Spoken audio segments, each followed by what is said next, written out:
Bismillahirrahmanirrahim. Assalamualaikum warahmatullahi wabarakatuh. Perkenalkan, kami dari kelompok 12 yang beranggotakan Nur Fadila Rizky dan Khairul Iman yang akan menjelaskan tentang pengertian kepailitan, akibat dijatuhkannya pailit, pengadilan niaga, dan sejarah kepailitan. Pengertian kepailitan. Secara etimologi, kepailitan berasal dari kata pailit. Selanjutnya, istilah pailit berasal dari bahasa Belanda, yaitu violet, yang mempunyai arti ganda, yaitu sebagai kata benda dan kata sifat. Istilah violet sendiri berasal dari Prancis, yaitu faillite, yang berarti pemogokan atau kemacetan pembayaran. Sedangkan dalam bahasa Inggris dikenal dengan kata to fail dengan arti sama. Dan dalam bahasa Latin disebut failure. Kemudian istilah kepailitan dalam pengertian hukum istilah pailit mengandung unsur-unsur tersendiri yang dibatasi secara tajam. Namun definisi mengenai pengertian itu tidak ada dalam undang-undang. Menurut Munir Fuadi, yang dimaksud dengan pailit atau bangkrut adalah suatu sitaan umum atas seluruh harta debitor agar dicapainya perdamaian antara debitor dan para kreditor, atau agar harta tersebut dapat dibagi secara rata atau adil di antara para kreditor. Kemudian, akibat dijatuhkannya pailit. Yang pertama, akibat kepailitan pada umumnya, yaitu akibat kepailitan terhadap harta kekayaan debitur pailit, akibat kepailitan terhadap pasangan atau suami istri debitor pailit, akibat kepailitan terhadap seluruh perikatan yang dibuat debitur pailit, yang terakhir akibat kepailitan terhadap seluruh perbuatan hukum debitur yang dilakukan sebelum putusan pernyataan pailit diucapkan. Kemudian yang kedua, akibat kepailitan secara khusus, yaitu ada akibat kepailitan terhadap perjanjian timbal balik, akibat kepailitan terhadap berbagai jenis perjanjian, akibat kepailitan terhadap hak jaminan dan hak istimewa pada saat ini sistem hukum jaminan Indonesia, akibat kepailitan terhadap gugatan atau tuntutan hukum. Kemudian ada pengadilan niaga.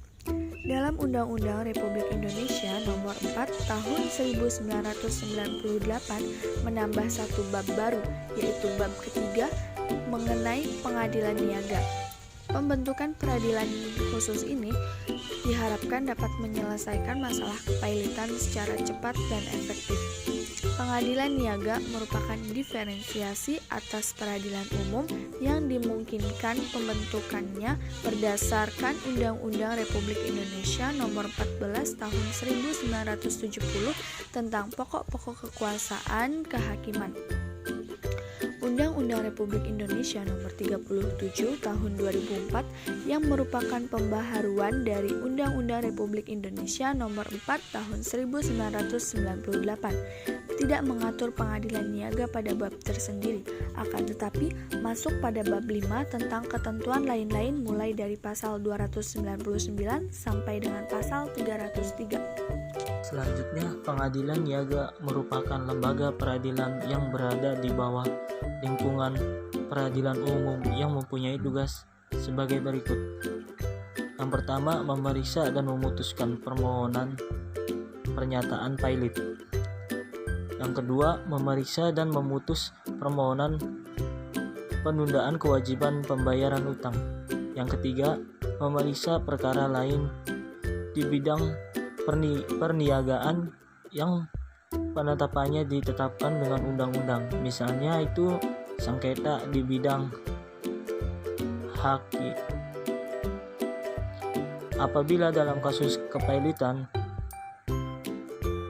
kurator melakukan perbuatan-perbuatan yang merugikan orang lain, maka kurator dapat dipecat atau diberhentikan atau dimintakan pertanggungjawabannya atas segala perbuatannya yang merugikan orang-orang yang diwakilkannya. Kemudian sejarah kepailitan. Hukum kepailitan sudah ada sejak 2000 tahun yang lalu, yang bermula dari zaman Romawi pada tahun 118 sebelum Masehi. Pada zaman itu, seorang debitur apabila tidak dapat melunasi hutangnya, maka debitur pribadi secara fisik harus bertanggung jawab sepenuhnya atas hutang-hutang terhadap kreditur. Pada abad ke-5 sebelum Masehi, apabila seorang debitur tidak dapat melunasi hutangnya kepada kreditur, maka kreditur berhak untuk menjual debitur sebagai budak. Di Indonesia, sejarah hukum kepailitan dimulai dari berlakunya Faillismens Verodenum atau peraturan kepailitan dan penundaan pembayaran untuk orang-orang Eropa. Peraturan tersebut diberlakukan pada tanggal 1 November 1906. Peraturan kepailitan dan diberlakukannya bagi golongan Eropa juga berlaku bagi golongan Cina dan golongan Timur asing.